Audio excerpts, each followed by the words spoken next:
Bienvenue à Frank Movie Talks. Frank, c'est moi, et aujourd'hui j'ai envie de vous demander, qui est votre Batman? Que représente-t-il pour vous? Nous sommes nombreux à l'aimer, mais est-ce que nous aimons tous la même version? Et est-ce que nous l'aimons tous pour les mêmes raisons? Batman peut à la fois être comparé au surhomme de Nietzsche et ne pas l'être. Il est à la fois le Dark Knight et le Bright Knight, détective et super-héros, réaliste et fantastique, fou et relativement sain d'esprit. Il est un des personnages de fiction les plus complexes, devenu aujourd'hui un mythe continuellement réinterprété par différents créateurs au gré de leurs propres préoccupations et de leur propre sensibilité. On m'a déjà dit « Je n'aime pas Batman, mais j'avoue qu'il a la meilleure galerie d'adversaires. » La question que je me pose est la suivante. Est-ce qu'on peut vraiment séparer les deux, ou est-ce que ce n'est pas justement les héros qui portent en eux tout ce qu'il faut pour créer les meilleurs adversaires?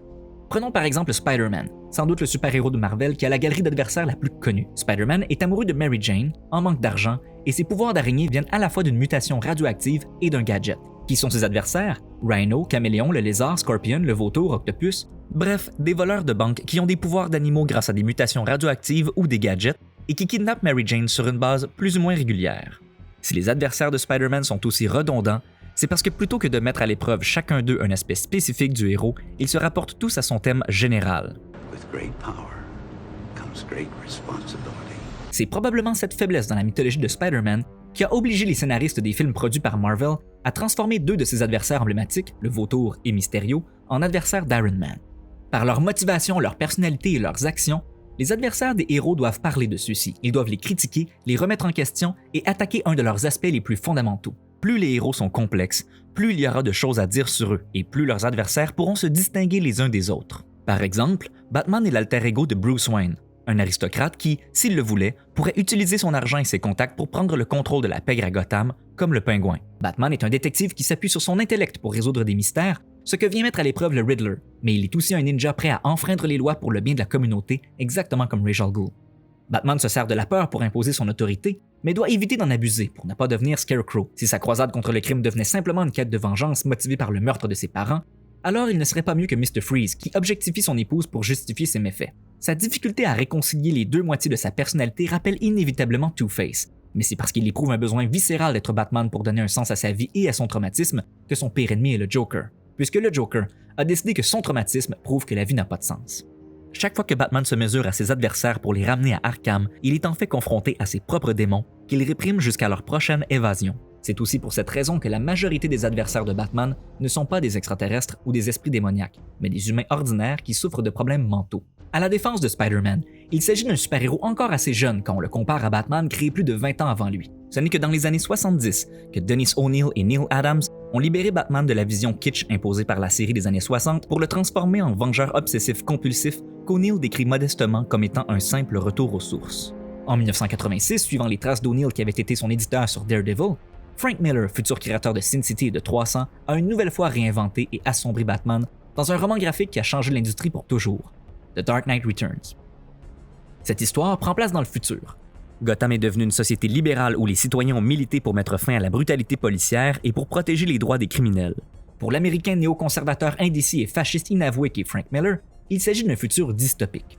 Gotham est plus décadente que jamais parce que ses institutions sont devenues plus tolérantes, surtout depuis que Batman a pris sa retraite 10 ans plus tôt et que les docteurs se sont mis à traiter des patients comme le Joker avec compassion.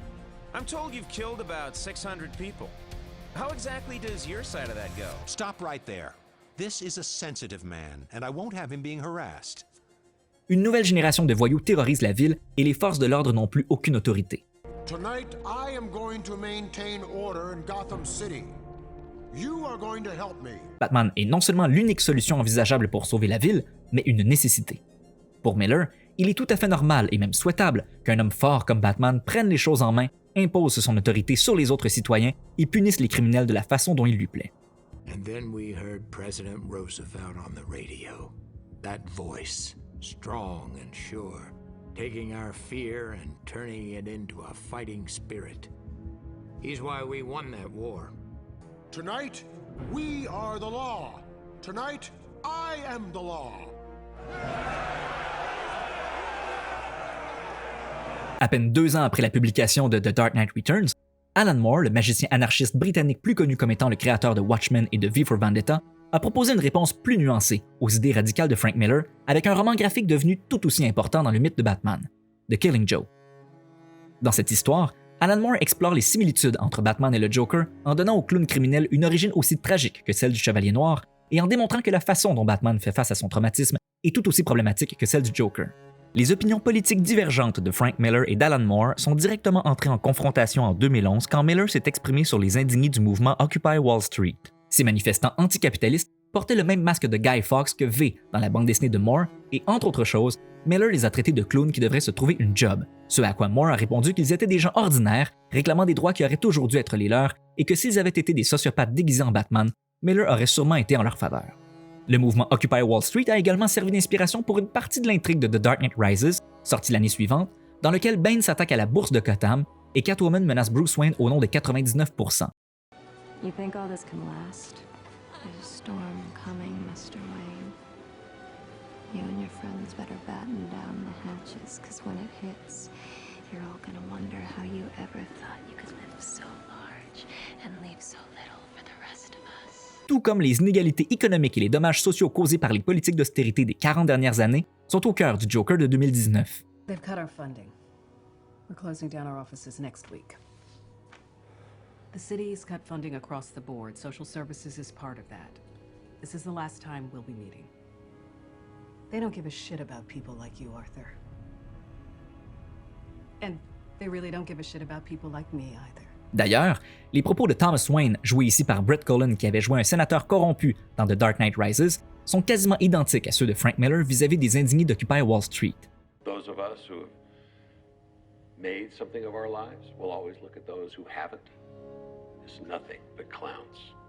Malgré leurs valeurs et leurs interprétations diamétralement opposées de l'univers de Batman, ou plutôt grâce à leur mésentente, Frank Miller et Alan Moore, tout comme avant eux Dennis O'Neil, Grant Morrison, Bill Finger et plusieurs autres, ont chacun à leur façon redéfini la mythologie de Batman, contribuant à faire d'elle une source inépuisable d'histoires différentes et parfois même contradictoires. Mais les fans ont leurs limites. Quand Frank Miller a poussé son interprétation de Batman en tant que brute sadique au point où il en venait à abuser verbalement et physiquement Robin et renverser des policiers avec sa Batmobile simplement parce qu'ils étaient sur son chemin, il n'a pas rencontré le même succès qu'avec The Dark Knight Returns ou Batman Year One. Par la suite, quand Miller a commencé l'écriture d'une bande dessinée de propagande islamophobe, il a dû se rendre à l'évidence et remplacer Batman par un nouveau personnage. Son Batman n'était plus le Batman de personne.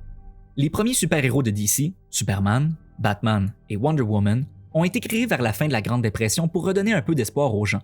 Ce n'est donc pas un hasard que Batman soit revenu en force dans les années 80, quand Ronald Reagan a répondu à une nouvelle crise économique en instaurant des politiques qui n'ont fait qu'aggraver les inégalités sociales. I regret to say that we're in the worst economic mess since the Great Depression.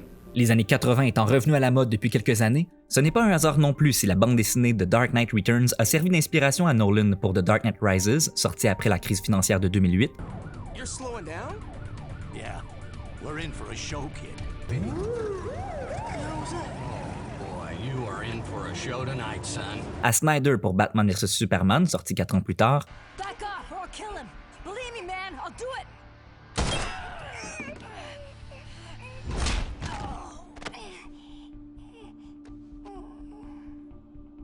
I believe you.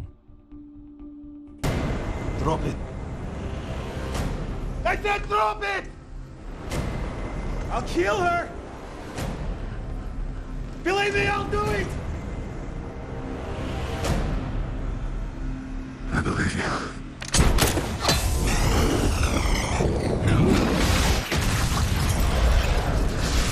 Et qu'entre les deux, elle a même été adaptée en film d'animation. Il faut croire que les films de super-héros, tout comme les slashers, connaissent une forte popularité lorsqu'ils peuvent offrir une catharsis à nos anxiétés bien réelles. Comme The Dark Knight Returns et les films qui s'en inspirent constituent en quelque sorte une réponse de la droite politique aux problèmes socio-économiques, The Killing Joke, comme on l'a vu précédemment, propose un regard situé un peu plus à gauche, et donc encore une fois, ce n'est pas un hasard si Todd Phillips a répondu à tous ses films avec Joker, qui s'inspire beaucoup plus de The Killing Joke que tous les autres films sortis auparavant, et que The Dark Knight Returns. Pour moi, Batman, c'est celui de la duologie de Tim Burton et de la série animée des années 90. Ceci étant dit, ma vision du personnage et de son univers n'est pas restée figée au fil du temps. Par exemple, l'idée que je me fais aujourd'hui du pingouin est très différente de celle proposée par Tim Burton dans Batman Returns.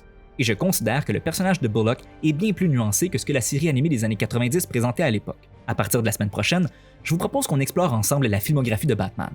Au fil de mes vidéos, je m'appuierai à la fois sur mes propres réflexions et sur celles de personnes qui connaissent leur sujet bien mieux que moi, comme des philosophes, des psychologues et plusieurs autres experts. Mon intention n'est pas de contredire votre propre vision du personnage, mais idéalement de partager avec vous de nouvelles perspectives. Je vais d'ailleurs tâcher d'offrir un regard complémentaire aux opinions généralement défendues sur YouTube. Mais si vous avez une vision de Batman qui n'a jamais été représentée ni dans mes vidéos, ni dans celle d'aucun autre YouTuber, je vous encourage à la partager dans les commentaires, ou même de produire vos propres vidéos. Abonnez-vous à la chaîne pour ne rien manquer, et n'hésitez pas à aimer et partager la vidéo. D'ici là, à la prochaine.